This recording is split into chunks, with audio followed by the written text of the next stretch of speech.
ఎన్నాళ్ళో వేచిన ఉదయం ఈనాడే ఎదురవుతుంటే. ఏంటి లవర్ బాయ్, ఈ రోజు మంచి మూడ్ లో ఉన్నట్టున్నావు? రియల్లీ డియర్ సునీల్, 25 years, 25 ఏళ్ల నాటి శాపం ఈనాడు తీరబోతోంది. అయ్యి బాబోయ్, ఇన్నాళ్ళు నెగిటివ్ గా ఉన్న స్టోరీ ఈ రోజు పాజిటివ్ గా మారిపోతుంది అనమాట. అదేదో మా కళ్ళ కట్టినట్టు చెప్పా.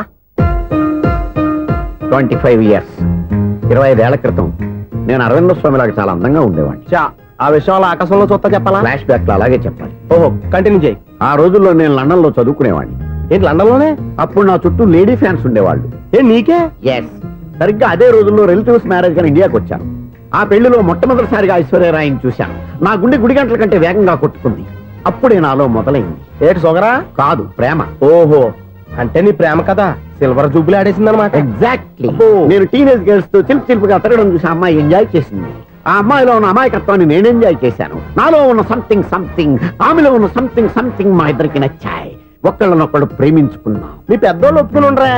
అక్కడే నా స్టోరీ టర్నింగ్ లో బర్నింగ్ స్టార్ట్ అయింది.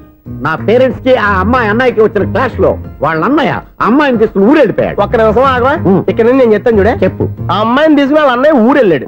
నువ్వు వెనకాలే తోకాడించుకుంటే వాళ్ళు ఊరెళ్ళావు.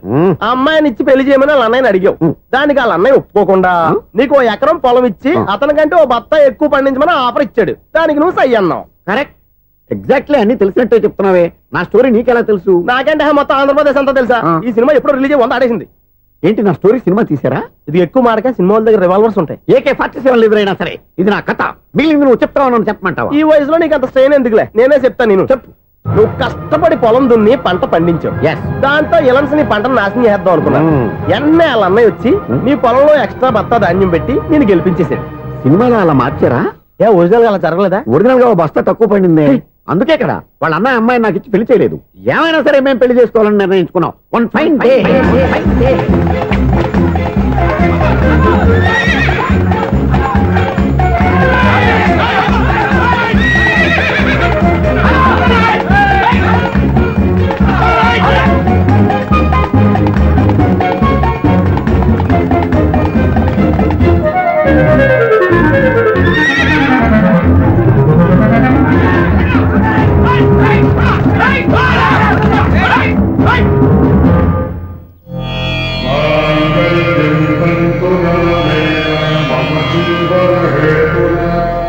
నమస్కారం పంతులు గారు. నమస్కారం అండి. నమస్కారం పంతులు గారు. దేవుడి దయ వల్ల మా పెళ్లి జరిగింది. మీ సాయంతో మా శోభనం కూడా జరగాలి. మీ శోభనానికి నా సహాయం ఎందుకమ్మా? అబ్బాయి అడగా. ఆవిడ ఒపీనియన్ అది కాదు. మా శోభనానికి మంచి ముహూర్తం పెట్టమని. అలాగే కూర్చోండి. 5 గవ్వలు తిరగబడ్డాయి. అయితే అంటే దీని అర్థం రాహువు కేతువు ఛాన్సే లేదు. ఏమైంది పంతులు గారు? మీరు లేచిపోయి వచ్చిన టైంలో రాహు ఉన్నాడు. తాళి కట్టిన టైంలో కేతువు వక్ర దృష్టితో చూస్తున్నాడు. ఈ గ్రహస్థితి ప్రకారం మీరిద్దరూ 25 సంవత్సరాలు కలవకూడదు. మీరు ఇంగ్లీష్ లో నో అని అరిచినా, హిందీలో నయ్యని గింజుకున్నా జాతకం మారదు. పొరపాటున మీరు కలిశారో ఇద్దరిలో ఒకళ్ళు ఉండరు. పోనీ నేను శారీరకంగా కలవకపోయినా దగ్గరగా ఒకరినొకరు చూసుకుంటూ బతకొచ్చు కదా? చూసుకోవచ్చు, బతకచ్చు. కానీ ఒకే గుమ్మం, ఒకే కంచం, ఒకే మంచం కలిశాయో మిగిలేది ఒకే శ్మశానం. శోభనం వద్దు, మరణమే హద్దు. పంతులు గారు ఆనాడు పెట్టిన గడువు ఈనాటితో తీరిపోయింది. రేపే మా శోభనం.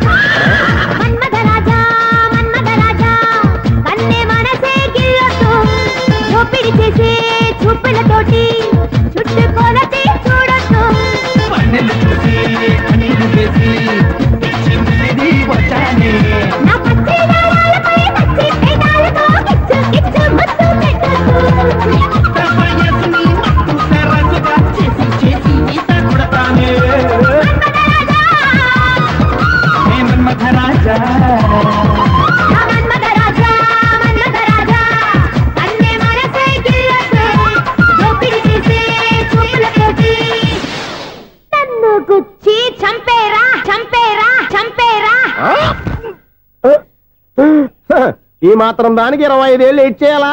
ఈ పోయేదేది అప్పుడే పోవచ్చు కదా. మేము పోలేదు, ఎంజాయ్ చేస్తున్నాం.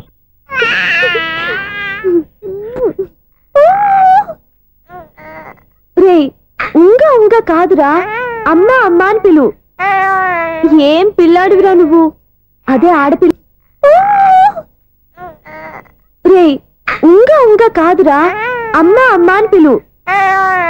ఏం పిల్లాడివిరా నువ్వు, అదే ఆడపిల్ల అయితే ఈ పాటికి అమ్మా అని పిలిచేది. మగ పిల్లాడివి, నీకు బుద్ధి లేదురా. అమ్మా నన్ను ఒక్కసారైనా పిలిస్తే కదా మీ నాన్న నన్ను పెళ్లి చేసుకునేది.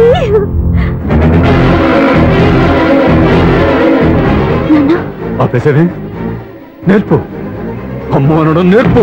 కాదు నాన్న, బాబు. ఎప్పుడే బాబు, తప్పంతా నీలో ఉంది, నీ మనసులో ఉంది. మీ అక్క పొరపాటు చేస్తే తప్పంతా దాందే అనుకున్నాను. అదే పొరపాటు నువ్వు చేసావంటే ఈ తప్పు మీది కాదు, నాది. లేదు నాన్న, నేను ఏ పొరపాటు చేయలేదు. ఒక పక్కన నీ పెళ్లి ఏర్పాటు జరుగుతుంటే ఇక్కడ విడిచేత అమ్మ అనిపించుకోవాలని చూస్తావా? ఇంతకన్నా తప్పు, ఇంతకన్నా పొరపాటు ఇంకేమన్నా?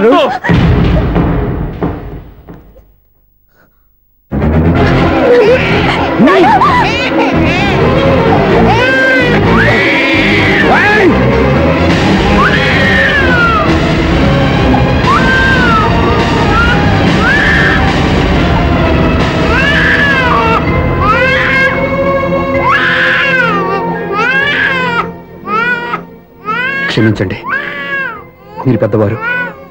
మేము ఆవేశపడితే మీరు సర్ది చెప్పాల్సింది పోయి మీరే ఆవేశపడితే. ఈ మంచితనం నటించే మమ్మల్ని నిలువునా మోసం చేశావు. నా కూతురు జీవితాన్ని నాశనం చేయడానికి సిద్ధపడ్డావు.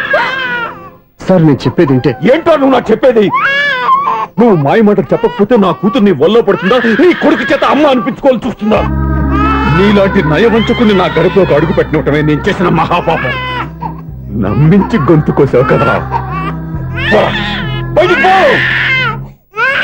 సార్ అది కాదు చెప్పేది, నీకే.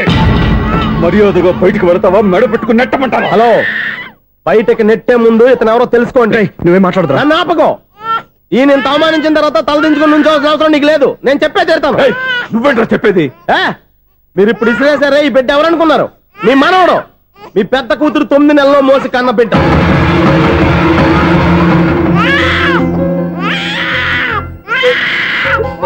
మీరింత అవమానించిన పౌరుషం చంపుకొని నిలబడ్డాడే ఇతనే మీ దివ్యని ప్రేమించి పెళ్లి చేసుకున్న భర్త. అంటే మీ ఇంటి అల్లుడు. అల్లుడు కాబట్టే మీ అమ్మాయికి ఉద్యోగం ఇప్పించాడు. ఇప్పుడు పెళ్లి కూడా చేయాలనుకుంటున్నాడు. లక్షలు ఖర్చు పెట్టి మీ కొడుకు ఇంజనీరింగ్ సీట్ సంపాదించి పెట్టాడు. భవిష్యత్తులో మీ కుటుంబానికి ఏ లోటు రాకూడదని ఫిక్స్డ్ డిపాజిట్లు కూడా చేశాడు. ఎవడో స్టూడెంట్ ఇవన్నీ ఎందుకు చేస్తాడండి? మీ అల్లుడు కాబట్టే చేశాడు. ఏంటమ్మా అలా చూస్తున్నారు? అల్లుడున్నాడు, మనవడున్నాడు, కూతురు ఎక్కడా అని చూస్తున్నారా? కన్నబిడ్డ బతికుండగానే పిండం పెట్టాడు కదమ్మా ఈ తండ్రి. ఈయన ప్రేమతో పెట్టిన 4 మెతుకులు తినటానికి తను ఎప్పుడు వెళ్ళిపోయిందమ్మా.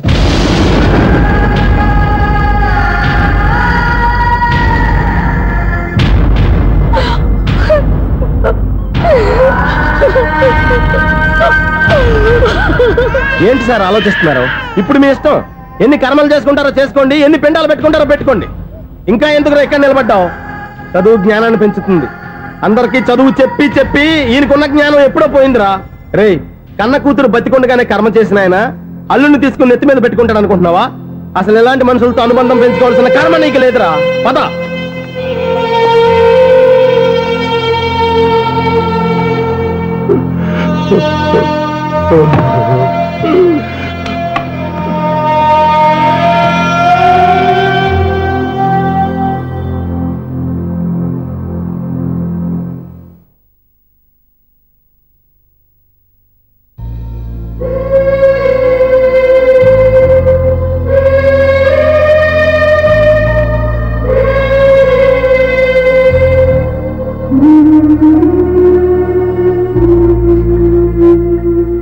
పంపిన మనీ ఆర్డర్లు తిప్పి పంపినా, లెటర్స్ చింపినా అక్క ఎక్కడో ఒక చోట హాయిగా బతుకుతోందన్న సంతోషం మీ కళ్ళల్లో కనిపించేది.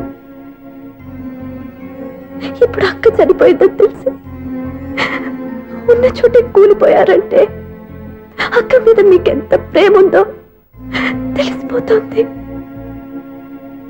ఏది ఎలా జరిగినా అక్క ఈ ఇంటి మనిషి, అక్క కొడుకు ఈ ఇంటి బిడ్డే. కానీ వాడు ఈ రోజు అమ్మ లేనివాడైపోయాడు. అక్క పోయిన తర్వాత బావ కూడా ఇంకో పెళ్లి చేసుకోకుండా తన బిడ్డ కోసమే బతుకుతున్నాడు. అతను పొరపాటున మరో పెళ్లి చేసుకుని ఉంటే ఆ భార్యగా వచ్చే మనిషి బాబుని సరిగ్గా చూసుకోకపోతే బాబుకి అమ్మే కాదు తండ్రి కూడా దూరం అయిపోయేవాడు. అందుకే బావ లాంటి మంచి మనిషికి తోడుగా ఉండి అమ్మ లేని అక్క బిడ్డకి అమ్మగా ఉండిపోవాలని ఆశపడ్డాను. అది తప్ప నాన్న? ఇంకా అది తప్పేని మీరనుకుంటే నేనేం చేయాలో మీరే నిర్ణయించండి.